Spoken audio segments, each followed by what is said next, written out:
Hermanos y amigos que nos siguen a través de las redes sociales, para el hermano Pizarro y para mí es un placer poder estudiar una lección más con ustedes. En esta semana estaremos estudiando la lección número 4 de este trimestre, titulada La salvación y el tiempo del fin.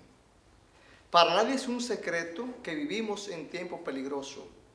Vivimos en los días más difíciles de la historia, cuando muchas personas buscan la salvación, pero tristemente muchos la hacen en forma equivocada, usando el medio que no fue el que Jesús usó.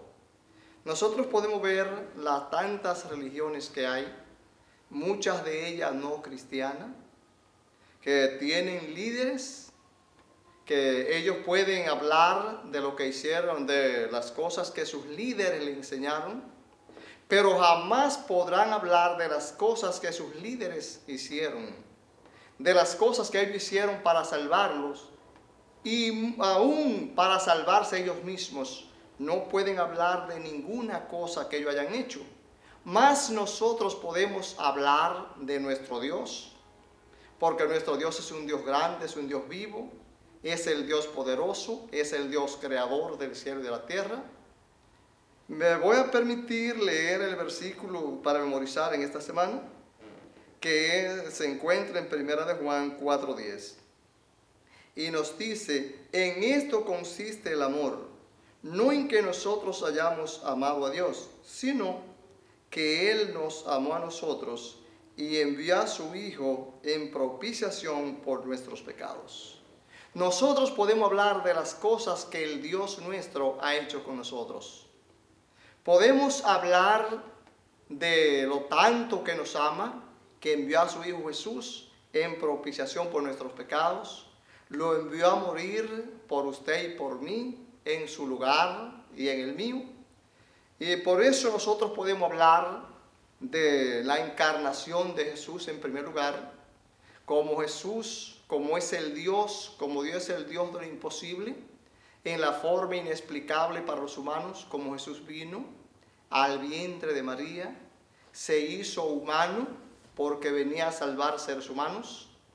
También podemos hablar de su muerte, esa muerte que él sufrió, todos esos castigos, todas esas cosas que sufrió en la cruz del Calvario. Todo eso es lo que usted y yo teníamos que pasar, sufrirlo por el pecado. Más, como dice la Biblia, que Él herido fue por nuestras rebeliones y molido por nuestros pecados. O sea, Él cargó el pecado de todos nosotros. Podemos hablar también de su resurrección.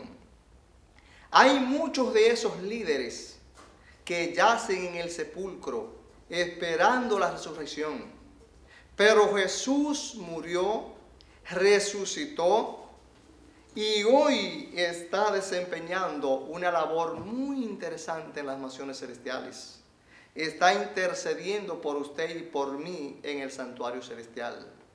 Por eso dice el libro de los Hebreos, dice allí que por lo cual puede salvar perpetuamente a los que por él se acercan a Dios, viviendo siempre para interceder por ellos.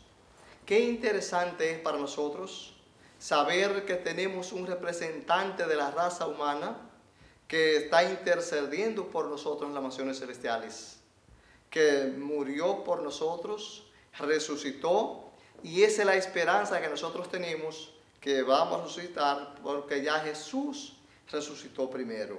Así que damos gracias a Dios por lo que nuestro líder espiritual, el líder número 1, el que el mundo debe conocer, el Salvador del mundo, que está pronto a venir para rescatarnos, para llevarnos a su lugar, para llevarnos al lugar que Él está preparando para cada uno de nosotros. En la parte del domingo, aquí vamos a estudiar el amor del Padre. Qué interesante que nosotros también tenemos un Padre amante, un Padre que nos ama.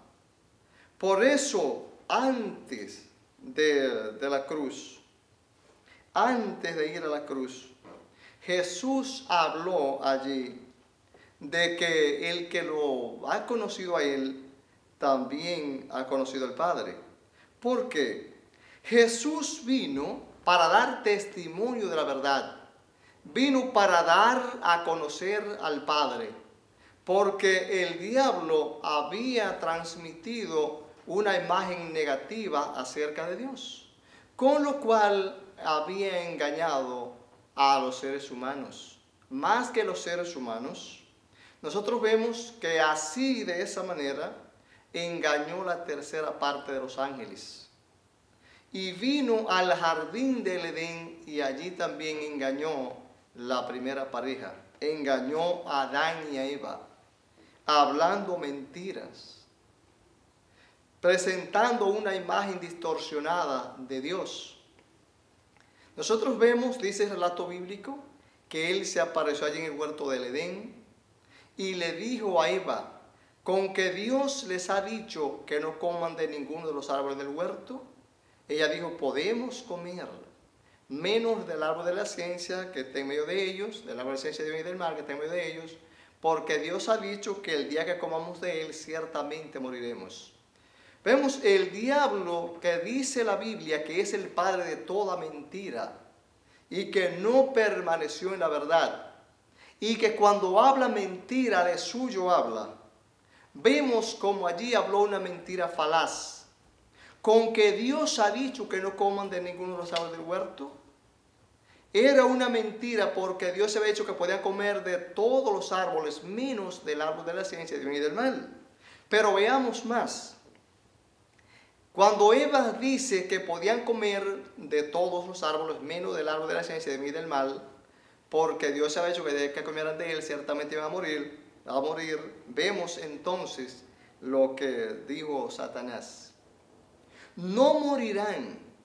Lo que Dios sabe que el día que ustedes coman de él, les serán abiertos los ojos y serán como Dios, sabiendo el bien y el mal. En primer lugar, no morirán. Allí está tildando a Dios de mentiroso. Porque si no van a morir y Dios dice que van a morir y no morirán, entonces es una mentira. Pero más que eso, también está presentando a Dios como arbitrario. Cuando dice, allí lo presenta como arbitrario y egoísta, porque dice, lo que Dios sabe que el día que ustedes coman de él, les serán abiertos los ojos y serán como Dios, sabiendo el bien y el mal. Aquí está presentando a Dios como mentiroso, lo está presentando como arbitrario, porque está usando mentira en forma arbitraria para que ellos no se desarrollen, para que no lleguen a ser como él.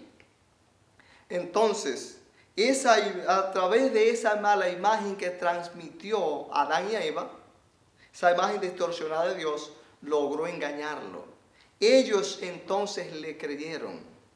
Y hay que reseñar con tristeza, de una forma lastimera, que todavía hay mucha gente que sigue creyéndole a Satanás y no a Dios. Por ejemplo, la misma mentira permanece. Todavía Satanás sigue diciendo no morirán, y Dios dijo morirán.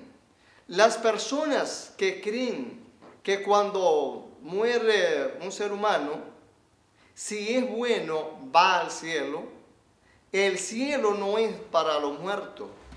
Dios no es un Dios de muertos, es un Dios de vivo. Si alguien está en la gloria, no puede estar muerto. De igual manera, si esa persona no fue una persona buena para ellos, está en el infierno, allí sintiendo aquel fuego, siendo atormentado, dando alaridos en el fuego. Eso no puede ser una persona muerta, tiene que ser una persona viva. Porque la palabra, la muerte es una desintegración total de la vida. Jamás quien está muerto puede estar vivo. Y todavía esa gente sigue creyéndole a Satanás en vez de creerle a Dios. Entonces, el Señor Jesús dijo lo siguiente. Él dijo, si ustedes creyeran en mí, si ustedes me conocieran a mí, también conocieran al Padre. Ustedes conocen al Padre y lo han visto. Por lo que Felipe contestó, Felipe le dijo, Maestro, muéstranos al Padre y nos basta. Por lo que Jesús tuvo que formular una pregunta, si se quiere, hasta retórica. Jesús le dijo, Felipe, hace tanto tiempo que estoy con ustedes y todavía no me conocen. El que me ha visto a mí, ha visto al Padre. ¿Por qué? Ellos allí conocían a Jesús. Jesús, una persona santa, justo, bueno, eterno, y todo lo que se quisiera decir de él, una persona que se caracterizaba por el amor. Por eso Pedro pudo decir, tú eres el Cristo, el Hijo del Dios viviente. Por eso Jesús dijo, el que me ha visto a mí, ha visto también al Padre. Así que Jesús vino entonces para mostrar que Satanás es un mentiroso. Y esa mala imagen de Dios que Satanás había presentado a los seres humanos, no era cierto, eso era una mentira. Porque Dios es todo lo contrario. Por eso Jesús vino entonces para mostrar la verdadera naturaleza de Dios. Y nosotros entonces creemos que el Padre, estamos seguros de que Dios es un Dios de amor porque nos amó aun cuando nosotros éramos sus enemigos. Por eso dice la Biblia, dice el profeta, con amor eterno, Dios dice a través del profeta, con amor eterno te he amado, por tanto te prolongué mi misericordia. Así que esta parte del domingo nos habla del amor del Padre, donde Jesús dejó claro que Dios es un Dios de amor, que Dios es un Dios justo, que Dios es un Dios perdonador, y no como Satanás lo había presentado y como muchos hoy pretenden presentarlo, como un Dios que quema a las personas en el fuego, un Dios que carece de misericordia, un Dios que es capaz de poner una persona, un ser humano, a quemarse por los siglos de los siglos mientras Dios viva. A ese Dios en el que nosotros le servimos.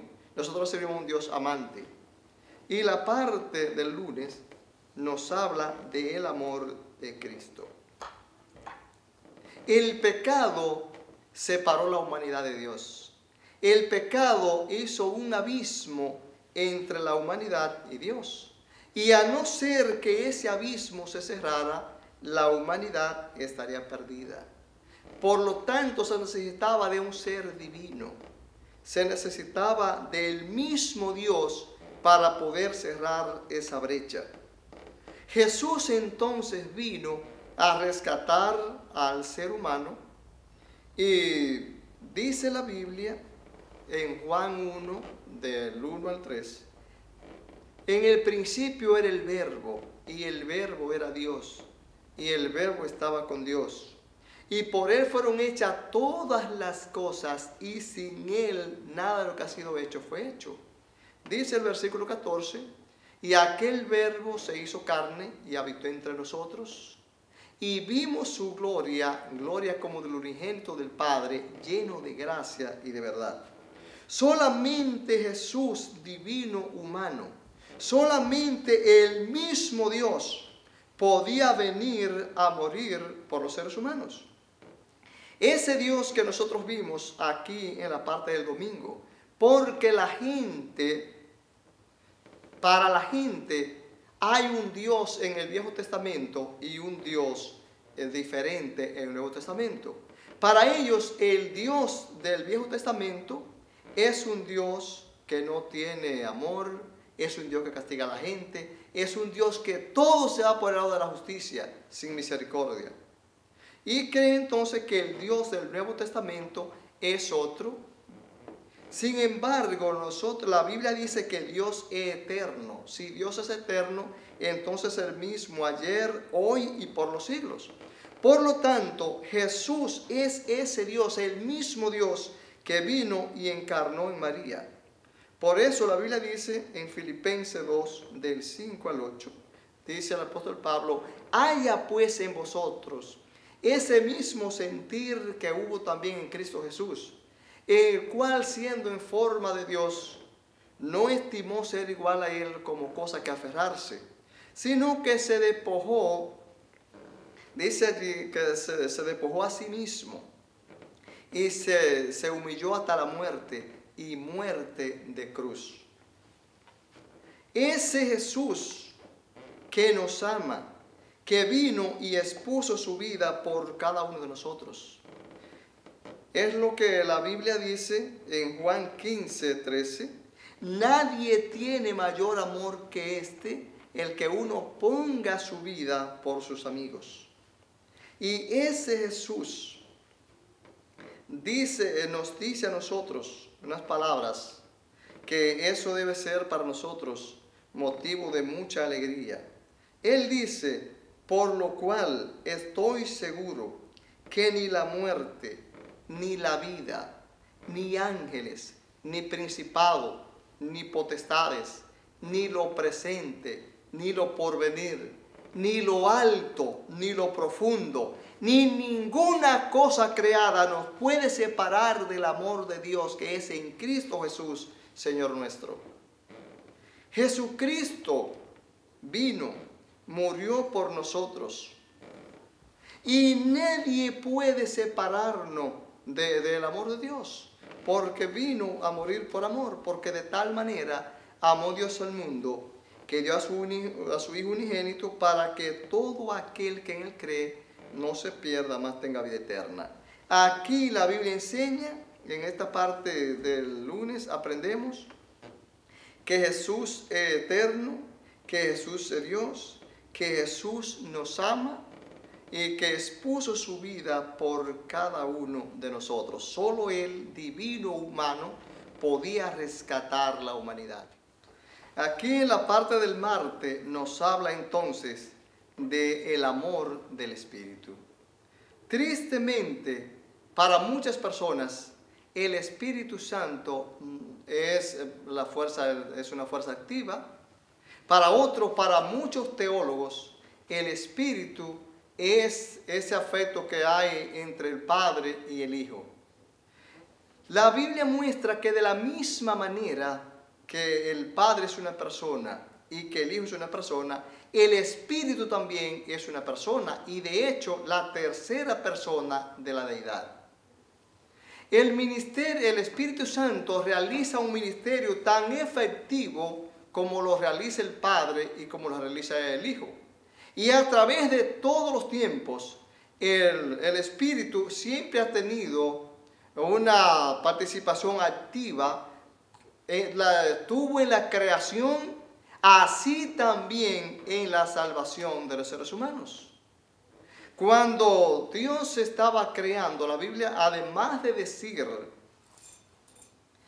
hagamos el hombre a nuestra imagen conforme a nuestra semejanza, lo decía porque estaba acompañado del Hijo y del Espíritu Santo. Además de eso, la Biblia dice específicamente refiriéndose al Espíritu, y el Espíritu de Dios se movía sobre la faz de las aguas. Entonces no puede ser una fuerza no puede crear, tiene que ser una persona. Pero la gente que no cree que el Espíritu es una persona, no cree entonces que es la tercera persona de la deidad. Por consiguiente, me imagino que esas personas entonces no creen en el ministerio del Espíritu Santo.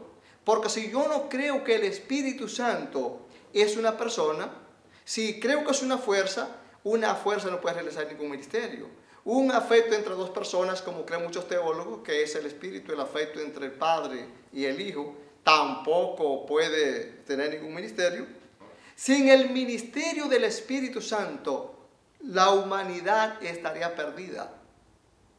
Jesús dijo: es necesario que yo me vaya para que el Espíritu venga a vosotros, porque si no me voy, el Espíritu no vendrá a vosotros. Y dijo: y cuando Él venga, convencerá al mundo de pecado, de justicia y de juicio. De manera que el ministerio que el Espíritu Santo realiza entre los no creyentes es el ministerio de la convicción, porque utiliza su incredulidad para mostrar la gravedad del pecado. Utiliza la obra grandiosa de Cristo, esa obra triunfante de Cristo, para probar la disponibilidad de la justicia, y entonces presenta la derrota de Satanás para presentar la certeza solemne del juicio. Si no fuera porque el Espíritu Santo nos está convenciendo de que nosotros somos pecadores, nadie buscaría el perdón de los pecados. Si el Espíritu Santo, que dijo el mismo Jesús que Él nos guiaría a toda la verdad, si el Espíritu Santo entonces no nos hiciera notar que estamos enfermos espiritualmente, entonces no sentiríamos la necesidad del médico divino. El Espíritu Santo, su trabajo, como dijo Jesús, es convencernos de que somos pecadores. Por eso usted y yo debemos oír la voz del Espíritu. Y esas personas que no oyen la voz del Espíritu deben examinarse. Ya la misma Biblia dice que si nosotros oímos su voz, no debemos endurecer nuestros corazones. Cuando el Espíritu nos habla, usted y yo debemos oír su voz, debemos prestar oído a la voz del Espíritu Santo, porque es el que nos dice cuando hicimos algo malo. En primer lugar nos advierte que no debemos hacer las cosas malas, y aun cuando lo hacemos, entonces viene a nosotros para convencernos que lo que hicimos está mal y que debemos arrepentirnos. Pero cuando no oímos la voz del Espíritu Santo, entonces es porque nuestra conciencia está cauterizada. Si Jesús estuviera aquí en la tierra, en persona, como estuvo antes de la crucifixión, y alguien se pusiera a hablar con Jesús, y le dijera a Jesús que el Espíritu es una fuerza, o que el Espíritu es un afecto entre dos personas, ¿qué pensaría Jesús? ¿Qué contestaría Jesús? ¿Qué respondería? Las declaraciones que hizo Jesús acerca del Espíritu Santo no admiten, no contemplan esta teoría, la descartan, tumba todos estos argumentos. Notemos lo que dijo Jesús. Cuando la gente decía que Jesús echaba a los demonios por Beelzebú, el príncipe de los demonios, Jesús dijo: cualquier blasfemia en contra del Hijo le será perdonada, pero la blasfemia en contra del Espíritu Santo no será perdonada ni en este siglo ni en el venidero. Ahora, cualquier persona que esté en sus cabales, yo le pregunto, si usted puede blasfemar una fuerza no siente, una fuerza no sabe nada, más el Espíritu Santo se puede entristecer. Por eso dice la Biblia en Efesios 4:30, y no entristezcáis el Espíritu Santo de Dios, con el cual fuiste sellado para la promesa. Entonces, nosotros vemos que el Espíritu Santo nos convence de pecado, de justicia, de juicio, que nos guía a toda la verdad, que el Espíritu se puede entristecer, que el Espíritu trabajó en la creación, que el Espíritu Santo se puede entristecer y que el Espíritu Santo usted lo puede blasfemar. Entonces todas esas cosas dejan dicho que el Espíritu es una persona. Y así como el Padre es una persona amorosa, como el Hijo es una persona amorosa, el Espíritu Santo también es amoroso. De ahí entonces que la lección de martes se titula El amor del Espíritu. Así como estudiamos el amor del Padre, el amor del Hijo, también el amor del Espíritu. ¿Por qué? Porque como el Padre es una persona, el Hijo es una persona, el Espíritu también es una persona. La persona encargada de realizar el ministerio, tanto con los creyentes, pero como con los no creyentes, ahora en los últimos días de este mundo. Sí, es mi deseo y oración que nosotros podamos, en primer lugar, convencernos de que el Espíritu es una persona, para que podamos aceptar el ministerio que Él está realizando a favor de nosotros. La seguridad de la salvación. Es triste ver cuántas personas que por mucho tiempo son seguidores de Jesús, que tienen todo el tiempo a la iglesia predicando, sirviéndole a Jesús, todavía dudan de la salvación. Se preguntan si ellos serán salvos, si son salvos. Hermano, nosotros no debemos dudar de nuestra salvación. Hay mucha razón para que nosotros estemos seguros de la salvación. Y vivimos en un tiempo cuando hay que estar seguro de la salvación. Ahora, ¿por qué? La seguridad de la salvación consiste en que no depende de nosotros, depende de Dios. Y debemos creer que ya Él nos salvó, porque la salvación es cosa del presente. La salvación no es cosa del futuro. La salvación es tan del presente que mire como dice el apóstol Pablo. Mira, aquí dice el apóstol: nos salvó no por obra de justicia que nosotros hubiésemos hecho, sino por su misericordia, por el lavamiento y la renovación del Espíritu Santo. Entonces, si Jesús nos salvó, no dice nos salvará, sino nos salvó, no por ninguna obra que nosotros hubiésemos hecho, sino por su misericordia y por el renovamiento del Espíritu Santo. O sea, desde que nosotros aceptamos a Jesús, ya somos salvos. Ahora escucha lo siguiente. Dice la misma Biblia en Juan 5:24: de cierto os digo, que el que escucha mi palabra y cree en el que me envió tiene vida eterna, y no vendrá condenación, mas ha pasado de muerte a vida. O sea, no dice pasará, sino ha pasado, pasó. Tan pronto como usted acepta a Jesús, ya usted es salvo, porque Jesús es la salvación es su regalo. Jesús dijo a los discípulos en un pasaje muy interesante que encontramos en Lucas 10:20, en ocasión de cuando Jesús envió los 70 a predicar. Cuando ellos regresaron llenos de alegría, entusiasmados, regocijados de que los espíritus se sujetaban en su nombre. Jesús le dijo: no se regocijen de que los espíritus se sujetan en su nombre, regocijaos de que vuestro nombre estén escritos en los libros del cielo. O sea, eso quiere decir entonces que en el momento que usted acepta a Jesús y Él inscribió su nombre en el libro de la vida, ya usted es salvo. Ahora, ¿qué debo decirle, hermano mío?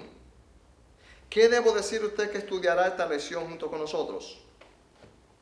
Que el hecho de que nuestro nombre esté escrito en el libro de la vida no es una garantía que usted y yo podemos hacer lo que querramos y así seremos salvos.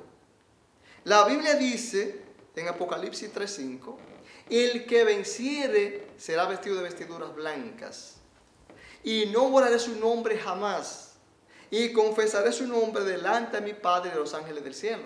Lo que quiere decir que nuestro nombre hoy está escrito en el libro de la vida, y si no perseveramos, mañana puede ser borrado. Por eso nosotros leemos en Juan 10:10, en Juan 10:28, dice Jesús: y yo les doy vida eterna, y no perecerán jamás, ni nadie las arrebatará de mi mano. O sea, una vez Jesús nos salvó, nadie puede arrebatarnos de su mano, nadie puede quitarnos la salvación. Por lo tanto, debemos tener la seguridad de la salvación. Debemos creer que Jesús nos salvó. Todo lo que usted y yo tenemos que hacer entonces es perseverar. Por eso la Biblia dice en Mateo 24:13: pero el que perseverare firme hasta el fin, ese será salvo. Quiero decirle dos cosas acá. Cuando la Biblia dice el que persevere, que está indicando que somos salvos y que hay que perseverar en la salvación. Pero está diciendo que somos salvos, ya hemos sido salvados, por lo tanto debemos perseverar entonces en la salvación. Porque usted no persevera en algo que usted no tiene, en algo que usted no posee. En algo usted debe perseverar, que en este caso es en la salvación. Y para que no le parezca paradójico lo que estamos diciendo, cuando la Biblia dice entonces, será salvo, se está refiriendo al tercer paso de la salvación, que es la glorificación. Se está refiriendo al día cuando Jesús venga, nos transforme, si estamos vivos, si estamos muertos, nos resucite con cuerpo ya allí glorificado. Entonces nosotros saldremos de este mundo donde donde todas las cosas nos vienen en contra, y nos llevará a ese lugar donde ya sí estamos salvos de todas las cosas del mundo, donde ya se habrá consumado la salvación. Pero se está refiriendo al momento cuando Cristo venga, será salvo. Pero no quiere decir que desde ya nosotros no somos salvos. O sea, usted tiene que tener la certeza de que Dios lo salvó. Escuche como Pablo dice a los romanos. Pablo dice que si confesares con tu boca que Jesús es el Hijo de Dios, que Jesucristo es el Señor, serás salvo. Porque con la boca, con el corazón se cree para justicia, pero con la boca se confiesa para salvación. Dos cosas interesantes aquí. Con el corazón se cree para justicia. Cuando usted cree, yo no sé lo que usted cree. Pero cuando usted confiesa, yo no puedo verlo por ahí y de primera a primera encontrarme con usted y no sabe si Cristo está en su corazón. Pero cuando usted confiesa a Cristo, y aquí está implicado en la predicación del Evangelio, entonces yo sé, además de su testimonio, y usted al confesar a Cristo, yo sé entonces que Cristo está en su corazón, que usted lo está compartiendo con otro, que ya usted es salvo y que quiere que otros también vengan al conocimiento de la verdad, que quiere que otros sean salvos. Y mire cómo dice acá. Porque con el corazón se cree para justicia, pero con la boca se confiesa para salvación. Así que usted y yo debemos hacer dos cosas. En primer lugar, tener la seguridad de la salvación. Creer que Cristo nos salvó. Creer que ya somos salvos. Perseverar en la salvación y entonces testificar de Cristo, confesarlo delante de los hombres. Porque Él dijo que el que se avergonzare de Él y de su palabra en esta generación adúltera y pecadora, Él también se avergonzará delante de su Padre, delante de los ángeles del cielo. Y la última parte, que es la parte del jueves, se titula El Evangelio Eterno. Ese Dios eterno, por supuesto que si Dios es eterno, su Evangelio, las buenas nuevas de Él, también son eternas. Por eso nos dice allí, en un pasaje que usted verá aquí, en Apocalipsis 14, 6 y 7, y vi volar por el medio del cielo a otro ángel que tiene el Evangelio eterno para predicar a los moradores de la tierra, a toda nación, tribu, lengua y pueblo, diciendo en alta voz, temed a Dios y dadle gloria, porque la hora de su juicio ha llegado, y adorar a aquel que hizo el cielo y la tierra, la mar y la fuente de las aguas. Ese Dios eterno, que tiene un evangelio eterno, ese Dios eterno es el Dios del Antiguo Testamento y también es el Dios del Nuevo Testamento. No con muchas personas, como decíamos en un estudio anterior, con muchas personas pretenden creer que en el Viejo Testamento hay un Dios y en el Nuevo Testamento es otro Dios. Sino es el mismo Dios de ayer, de hoy y por los siglos. Es el Dios eterno, el Dios que no se muda. Y Pablo dice algo aquí muy interesante. ¿Sabe qué dice Pablo en Efesios 1, 4 y 5? Según nos escogió en Él antes de la fundación del mundo, para que fuésemos santos y sin mancha delante de Él. Usted tiene que unir esta parte al estudio de ayer, que habla de la seguridad de la salvación.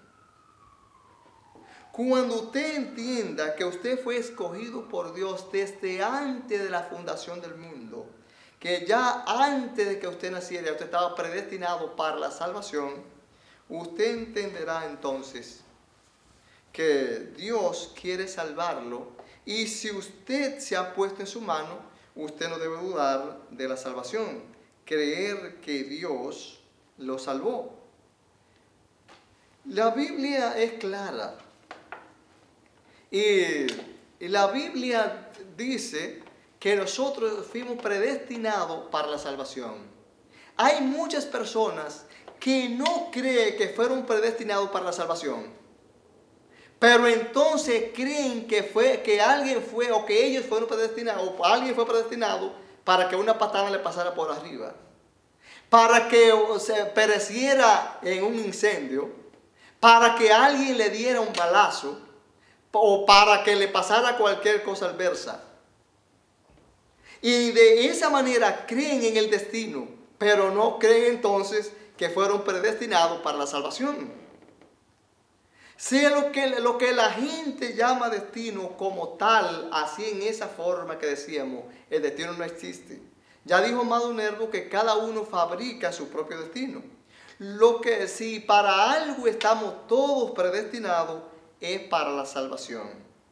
Entonces, yo deseo que Dios les bendiga a cada uno de los que verán este video, cada uno de los que estudiará estas lecciones, que Dios le guarde, y que usted al estudiar esta lección, la salvación y el tiempo del fin, usted entienda que estamos viviendo en tiempos peligrosos, donde debemos buscar la salvación con temor y temblor, y una vez salvo allí permanezcamos en la salvación, para que nuestro nombre permanezca en el libro de la vida, y cuando Jesús venga podamos ir con Él a las mansiones celestiales. Dios le guarde.